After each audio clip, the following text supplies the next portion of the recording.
Hi అందరికీ welcome back to our channel. ఈరోజు మన వీడియోలో నూలుకోల్ వేపుడు ఎలా చేసుకోవాలో చూపించబోతున్నాను. ఇది చాలామందికి తెలియకపోవచ్చు, కొంతమందికి తెలిసినా కూడా దీన్ని స్కిప్ చేస్తూ ఉంటారు. ఇందులో ఉండే హెల్త్ బెనిఫిట్స్ తెలిస్తే మీరు రెగ్యులర్గా మీ మీల్స్లో ఈ వెజిటేబుల్ని తప్పకుండా యాడ్ చేసుకుంటారు.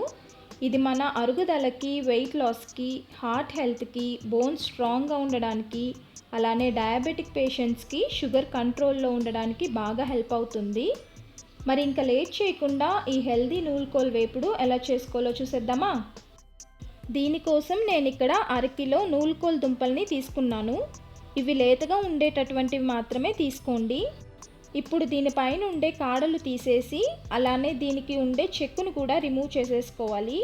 ఈ స్కిన్ కొంచెం మందంగానే ఉంటుంది. ఇలా మొత్తం పీల్ చేసుకున్న తర్వాత రెండు వైపులా ఎడ్జెస్ని కట్ చేసుకోవాలి.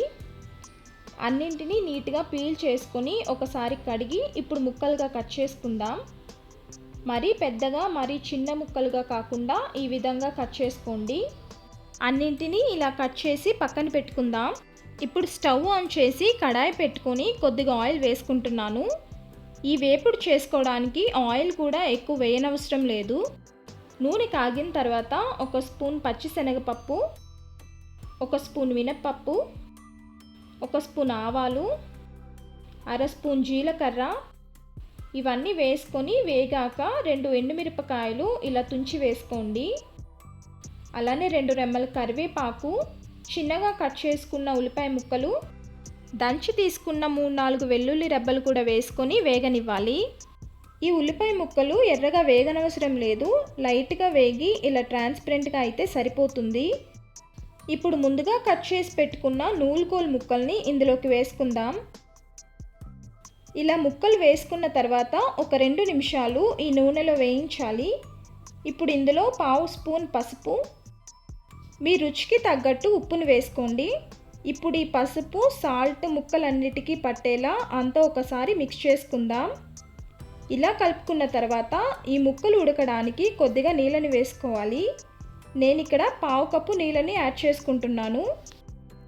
ఇలా వాటర్ యాడ్ చేసుకున్న తర్వాత ఒకసారి కలిపి మూత పెట్టి ఈ ముక్కల్ని లో టు మీడియం ఫ్లేమ్లో ఉడికించుకుందాం. ఒక 5 నిమిషాల తర్వాత చూస్తున్నాను. చూడండి, ఇందులో ఉండే నీళ్ళన్నీ దగ్గరికి ఎగిరిపోయి ముక్కలు కూడా బాగా ఉడికిపోయాయి కదా. ఇంకా ఫైనల్గా ఇందులో 2 స్పూన్ల కొబ్బరి పొడిని వేసుకుంటున్నాను. ఈ కొబ్బరి పొడి ఆల్రెడీ మన ఛానల్లో అప్లోడ్ చేశాను, వీలైతే ఒకసారి చెక్ చేయండి. లేదంటే వేయించిన పల్లీలు కూడా మిక్సీ పట్టి వేసుకోవచ్చు.